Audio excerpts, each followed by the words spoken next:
70.000 otomanos avanzaban como una ola negra sobre Europa. 70.000, ni una cifra inventada ni exagerada. Era la fuerza real que el imperio enviaba cuando quería aplastar un territorio entero. Y durante años, nadie había podido detenerlos. Hasta ese día. Los cronistas europeos describieron la escena con una mezcla de miedo y asombro. Frente a ellos, un ejército gigantesco, perfectamente organizado, con columnas interminables de jenízaros, cipáis, arqueros y artillería. Un muro humano que parecía imposible de frenar. Los exploradores que lograron acercarse lo dijeron claro. No es un ejército, es un país entero moviéndose. Pero los europeos no iban a huir. La coalición que se formó contra los otomanos no era perfecta. Eran menos, mucho menos. Venían de distintos reinos, hablaban idiomas distintos, usaban tácticas diferentes y no confiaban completamente los unos en los otros. Pero todos sabían algo. Si no se detenía a los otomanos aquí, no quedaría nada que detener después. La tensión explotó al amanecer. Los otomanos comenzaron a extenderse por el valle, construyendo su gigantesca línea frontal. El sol, al elevarse, iluminó miles de armaduras, lanzas y estandartes rojos ondeando como si el viento arrastrara sangre. Los europeos los observaban desde las colinas. Podían ver cómo los otomanos se preparaban para la batalla. Tambores marcando el avance, gritos de mando, filas interminables ajustando escudos y arcos. Las formaciones parecían no acabar nunca. Las primeras flechas cayeron como lluvia negra. Los europeos respondieron con artillería pesada. Los cañones retumbaron desde la colina, enviando una onda expansiva que resonó en todo el campo. Pero los otomanos no se detuvieron. Se reacomodaron, cerraron filas y avanzaron aún más rápido. Era como intentar detener un mar embravecido a cañonazos. Lo que nadie anticipó fue el terreno. El valle donde los otomanos se estaban extendiendo era traicionero. Ciénagas ocultas, zonas de barro espeso y pequeñas depresiones donde la caballería podía quedar atrapada. Los europeos, que conocían bien la zona, lo habían elegido precisamente por eso. A medida que más y más otomanos entraban en el valle, el ejército comenzó a comprimirse. Desde arriba, parecía un gigantesco embotellamiento humano. La artillería europea siguió disparando, aprovechando que las unidades otomanas no podían maniobrar con rapidez. Y entonces ocurrió el primer gran error otomano. Sus comandantes ordenaron avanzar a toda velocidad, justo cuando sus propias unidades estaban atrapadas en una masa compacta. Los europeos lo vieron. Los comandantes europeos entendieron al instante que aquel era el primer punto débil. Y lo aprovecharon. La batalla acababa de empezar. Y los otomanos, por primera vez, estaban mal posicionados. Los 70.000 otomanos seguían avanzando, pero algo había cambiado. El valle, que al amanecer parecía un terreno abierto, ahora se estrechaba como si la tierra misma quisiera cerrarse sobre ellos. Desde las colinas, los europeos observaban cómo la enorme masa de soldados quedaba cada vez más comprimida, incapaz de extender sus líneas como exigía su forma de combate. Los jenízaros de primera fila trataban de mantener el ritmo, pero detrás de ellos, miles de hombres empujaban sin poder ver lo que ocurría. Era una masa viva, un ejército gigantesco presionando hacia adelante sin espacio para respirar. Los oficiales otomanos gritaban órdenes, pero el eco chocaba contra el ruido ensordecedor del metal, los tambores y la artillería europea. La comunicación comenzó a romperse. Las unidades que debían coordinarse dejaron de escucharse entre sí. Y en un ejército tan grande, en un terreno tan estrecho, eso era una sentencia de muerte. Los europeos sabían lo que estaban haciendo. No se lanzaron de inmediato. Esperaron. Los cañones siguieron disparando con precisión. No trataban de aniquilar al ejército entero. Eso era imposible. Sino de causar desorden. Querían romper la estructura interna, dispersar a los jenízaros, forzar errores. Y los errores empezaron a aparecer. Un grupo de caballería ligera otomana intentó avanzar por el flanco derecho para rodear las posiciones europeas. Pero el terreno era una trampa natural. Zonas de barro profundo, escondidas entre hierbas altas, atraparon a los caballos. Varios cayeron, otros resbalaron. Lo que debía ser una maniobra envolvente se convirtió en un atasco mortal. Desde la colina, la infantería europea vio la oportunidad. Avanzaron unos metros, levantaron sus picas y dispararon una descarga cerrada. La caballería otomana quedó atrapada entre el fuego enemigo y el barro. Fueron barridos en cuestión de minutos. En el centro del valle, la presión aumentaba. Los soldados otomanos empujaban desde atrás, sin saber que los hombres de delante estaban bloqueados. Los gritos se multiplicaban. Varios oficiales intentaron reorganizar las filas, pero cada segundo que pasaba la situación empeoraba. Un ejército tan grande no puede frenar cuando el terreno lo aprieta. Es como un río desbordado tratando de detenerse. Los europeos lanzaron la segunda fase del plan, las cargas parciales. Pequeños grupos de infantería pesada descendieron por las colinas en ataques breves y violentos. Golpeaban, abrían un hueco y se retiraban antes de que los otomanos pudieran reaccionar. Cada carga arrancaba fragmentos del ejército enemigo. Cada retirada dejaba grietas más grandes. Las flechas europeas llovían sin descanso. Y entonces llegó el momento clave. La artillería otomana, atrapada al final de la columna, no podía avanzar ni disparar. Eran miles de soldados rodeados de cañones inútiles. Su potencia de fuego había quedado neutralizada simplemente por el terreno. Los comandantes otomanos se dieron cuenta demasiado tarde. Finalmente intentaron retroceder para reorganizarse, pero un ejército de 70.000 hombres no puede retroceder en un valle estrecho. Los soldados de atrás seguían avanzando. Los de delante estaban atrapados, y el centro comenzaba a entrar en pánico. Los europeos vieron la señal que estaban esperando. Uno de los comandantes alzó la espada hacia el cielo. La orden estaba clara. Ahora, una fuerza pequeña, bien organizada y situada en el punto exacto, estaba a punto de hacer lo impensable: romper a un ejército gigantesco. La orden resonó en las colinas. Ahora, los europeos no lanzaron una carga masiva. No cometieron el error de enfrentarse de frente a 70.000 hombres. Lo que hicieron fue mucho más inteligente y mucho más devastador. Dividieron sus fuerzas en bloques compactos, perfectamente coordinados. Cada grupo tenía un objetivo específico: golpear puntos precisos del ejército otomano, romper pequeñas zonas, crear caos localizado y retirarse antes de recibir la respuesta. La primera unidad bajó por la ladera con una velocidad sorprendente. Escudos levantados, lanzas al frente, disciplina total. Descendieron como un martillo cayendo sobre un yunque. El impacto fue directo contra una unidad otomana atrapada en el centro de la formación, incapaz de moverse libremente. Los europeos embistieron como una pared viva, abrieron un hueco de 3 metros y retrocedieron en menos de 10 segundos. Los otomanos trataron de cerrarlo, pero mientras empujaban hacia un lado, una segunda unidad europea atacó desde otro punto, abriendo otro hueco.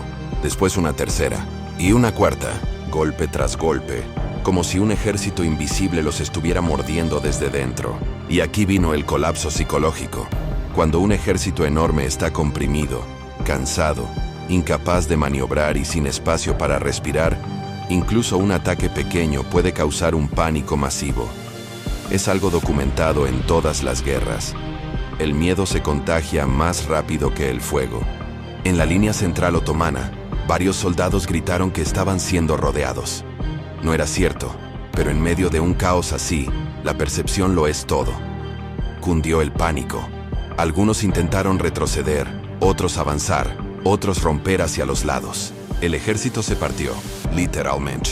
Un bloque que antes era una masa sólida ahora tenía decenas de fracturas internas, huecos, pasillos, zonas desconectadas. Cuando un ejército pierde cohesión, pierde el alma. Los europeos aceleraron el ritmo. No daban respiro. Atacaban y desaparecían. Atacaban y desaparecían. Cada carga duraba menos de 15 segundos, pero el daño acumulado era catastrófico. El gigante otomano ya no era un gigante. Era un coloso hecho de piezas sueltas. Y entonces llegó el movimiento más decisivo del día: la entrada de la caballería pesada europea. Los otomanos creían que la caballería europea estaba escondida detrás de la colina. Lo que no sabían era que la habían reservado para este instante exacto. Cuando las líneas enemigas estaban más fracturadas, cuando las grietas eran profundas y visibles, La caballería descendió como una tormenta. Los caballos golpearon con una fuerza descomunal, rompiendo los huecos abiertos previamente por la infantería. Una carga bien ejecutada puede destruir una unidad entera, pero una carga sobre un ejército ya fragmentado crea un derrumbe total. Los genízaros intentaron formar un muro de lanzas, pero no tuvieron tiempo. La caballería los arrolló, atravesando la formación como un rayo. Las armaduras se partieron, los estandartes cayeron, y decenas de soldados quedaron pisoteados antes de poder siquiera alzar sus escudos. Los europeos no buscaban matar, buscaban desmoronar, y lo estaban logrando con precisión quirúrgica. Los otomanos comenzaron a perder contacto entre sus unidades. Regimientos enteros quedaron aislados, incapaces de recibir órdenes. Lo que había sido una estructura imponente ahora era un mosaico roto, descoordinado y al borde de la fuga. El comandante europeo sabía que aún no era el final, pero lo más importante ya había ocurrido. Los 70.000 otomanos estaban dejando de actuar como un ejército y comenzaban a actuar como una multitud. Los otomanos creían que la caballería europea estaba escondida detrás de la colina. Lo que no sabían era que la habían reservado para este instante exacto, cuando las líneas enemigas estaban más fracturadas, cuando las grietas eran profundas y visibles.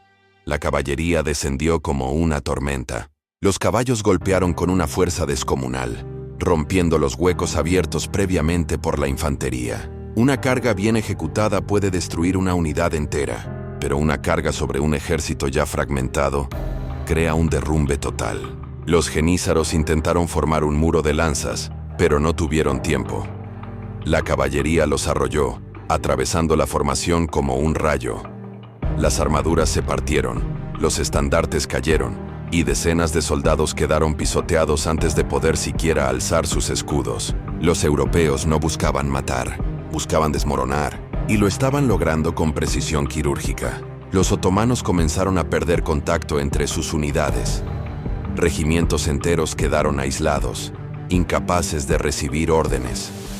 Lo que había sido una estructura imponente ahora era un mosaico roto, descoordinado y al borde de la fuga. El comandante europeo sabía que aún no era el final, pero lo más importante ya había ocurrido. Los 70.000 otomanos estaban dejando de actuar como un ejército y comenzaban a actuar como una multitud. En el flanco derecho otomano la situación no era mejor. La caballería ligera, intentando escapar del caos central para lanzar una carga lateral, se encontró con un barranco poco profundo, casi invisible entre la vegetación. Los caballos cayeron, resbalaron, se amontonaron. Los europeos estaban a la espera. Bajaron desde la colina y los remataron en minutos. Lo que estaba ocurriendo era simple. Todos los intentos otomanos de recuperar el control chocaban contra el terreno. Y entonces vino lo peor para ellos. La noticia de que la retaguardia, los últimos en la columna, habían entrado en pánico. Miles de hombres que no habían visto la batalla, que solo escuchaban el estruendo y veían cuerpos corriendo hacia atrás, creyeron que el ejército entero había sido derrotado. Gritaron que había que escapar. Se formó un torrente humano hacia el norte del valle, una masa gigantesca moviéndose sin control. El pánico se propagó como fuego en un granero. Cuando 10 hombres huyen, tiemblas. Cuando 100 huyen, dudas. Cuando miles huyen, es el fin. Los europeos no atacaron a esa retaguardia. No necesitaban hacerlo. El propio miedo estaba haciendo la mitad del trabajo. El valle entero vibraba con el sonido de botas golpeando la tierra, armas cayendo, gritos de muerte y órdenes sin sentido. 70.000 hombres comprimidos, asfixiados, golpeados por un enemigo más pequeño pero más inteligente. Y entonces el comandante europeo dio la orden final. ¡Cierren el valle! Infantería y caballería, coordinadas, comenzaron a cortar las salidas naturales del terreno. Los otomanos, atrapados y desbordados, estaban a punto de ser convertidos en una masa sin dirección, sin liderazgo y sin esperanza. El gigante otomano estaba cayendo, y todavía no habían visto lo peor. El valle estaba apretado como un puño que iba cerrándose lentamente. 70.000 otomanos atrapados en una trampa diseñada no para ganar, sino para aniquilar. Cuando el comandante europeo ordenó «cierren el valle», toda la estrategia cobró sentido. Dos unidades que habían permanecido ocultas durante horas, infantería pesada y arqueros montados, descendieron desde los extremos norte y sur, bloqueando las salidas. Los otomanos, que ya estaban desbordados y desorientados, no entendieron qué ocurría hasta que fue tarde. Intentaron romper el cerco por el norte. Fue imposible. El terreno se estrechaba en un paso natural, una garganta de roca donde solo cabían unos pocos hombres de frente. La infantería europea formó muro. No era una defensa normal. Habían colocado picas superpuestas, 3 filas que impedían cualquier avance. Cada intento otomano terminaba igual. Cuerpos clavados, empujados hacia atrás, pisoteados por los que venían detrás. Por el sur el panorama era incluso peor. Unos 2000 arqueros montados europeos, rápidos, precisos, entrenados para disparar en movimiento, dieron vueltas alrededor del flanco como si fueran lobos rodeando ganado. Cada descarga provocaba nuevas oleadas de pánico. No buscaban matar masivamente, buscaban romper la moral. El centro, mientras tanto, se hundía. Los otomanos intentaron reagruparse alrededor de una de sus unidades más disciplinadas, los cipaíes. Eran caballeros experimentados, curtidos en guerras por todo el imperio, pero incluso ellos estaban atrapados entre el lodo, los cadáveres y el humo. Su líder ordenó una carga desesperada para abrir paso. Avanzaron apenas unos metros antes de ser tragados por el caos del valle. Todo estaba diseñado para impedir lo que los ejércitos grandes necesitan: espacio. Espacio para maniobrar, para reorganizarse, para girar, para escapar. Los europeos habían convertido el valle en una trampa de presión, donde la masa enemiga se aplastaba contra sí misma. A medida que el cerco se cerraba, la atmósfera se volvió irrespirable. El polvo mezclado con sangre y sudor formaba una neblina espesa. Las antorchas europeas, puestas estratégicamente en las colinas, iluminaban el humo, creando un efecto perverso. Sombras gigantes, distorsionadas, que parecían demonios avanzando hacia los otomanos. Cada sombra generaba más miedo. Fueron los propios otomanos quienes empezaron a gritar rumores.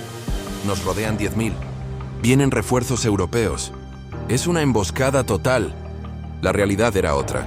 Los europeos eran mucho menos, pero estaban en el lugar correcto, con la táctica perfecta. La presión aumentó tanto que los otomanos comenzaron a caer unos sobre otros. Cientos murieron aplastados sin recibir ni un solo golpe. Las líneas traseras, empujadas por miles que querían huir, chocaban contra un muro humano incapaz de avanzar.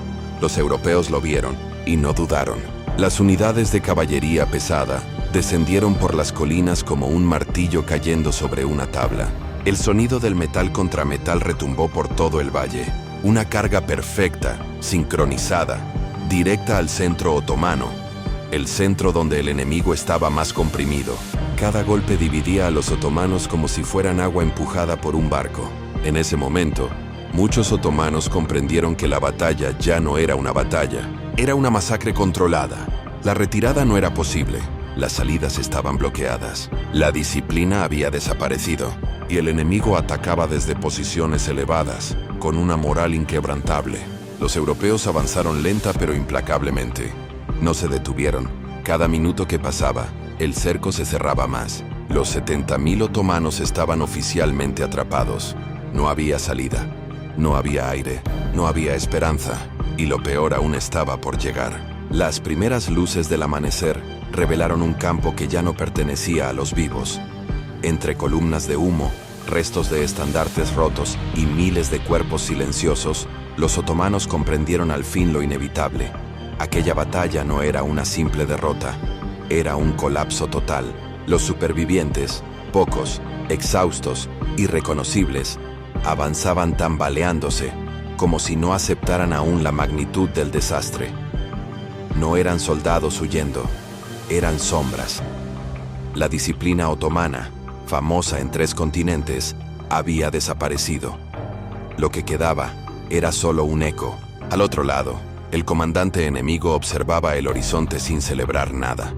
No había victoria gloriosa en una matanza tan descomunal, solo la certeza de haber cambiado el curso de la historia en una sola noche.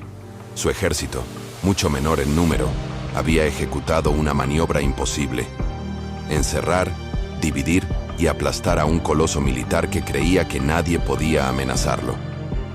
Los informes escritos años después fueron fríos y exactos.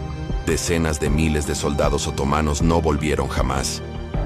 La cifra exacta se perdió entre rumores, exageraciones y censuras imperiales, pero todos los cronistas coincidieron en algo. La derrota fue tan aplastante que el sultán tardó años en recuperar la capacidad ofensiva. Algunas regiones ni siquiera volvieron a enviar tributos. El miedo había cambiado de bando. Los pocos prisioneros que sobrevivieron contaron lo mismo. El pánico comenzó cuando la caballería otomana intentó reorganizarse y descubrió que los laterales estaban completamente colapsados. El enemigo había abierto brechas donde nadie esperaba, usando el terreno, el clima y la oscuridad como si hubiese estudiado cada palmo del campo durante meses. Parecía magia, escribió un cronista serbio. Parecía cálculo perfecto, corrigió uno árabe. La verdad quizá estuviera en medio. Mientras tanto, en la capital otomana, los mensajeros tardaron días en llegar. Cuando lo hicieron, la corte quedó paralizada. Nadie se atrevía a leer el informe en voz alta. Las pérdidas eran tan desproporcionadas que algunos consejeros suplicaron ocultarlas para evitar revueltas. El sultán, furioso, humillado, ordenó una investigación que nunca encontró respuestas claras. Cómo un ejército tan grande había sido destruido por fuerzas tan inferiores seguía siendo un misterio intolerable. Pero fuera del imperio, la noticia corrió como fuego. Los reinos cristianos celebraron la victoria como un milagro. Los enemigos del sultán la usaron como propaganda. Y los pueblos fronterizos, que durante décadas habían vivido bajo el temor otomano, sintieron por primera vez que el gigante podía sangrar. Años después, cuando los historiadores intentaron reconstruir lo ocurrido, todos llegaron a la misma conclusión. No fue suerte, fue disciplina, estrategia, lectura perfecta del terreno y una ofensiva calculada para romper la moral enemiga en el momento exacto. La batalla quedó registrada como una de las mayores humillaciones militares sufridas por el imperio. Y en los márgenes de estos relatos aparece siempre la misma frase, escrita por un cronista anónimo que presenció la masacre desde una colina. Aquel día los 70.000 otomanos no fueron derrotados, fueron borrados. Con esa frase termina esta historia. Una batalla imposible, una derrota que el imperio intentó ocultar, y un recordatorio eterno de que hasta los gigantes pueden caer si alguien sabe dónde golpear.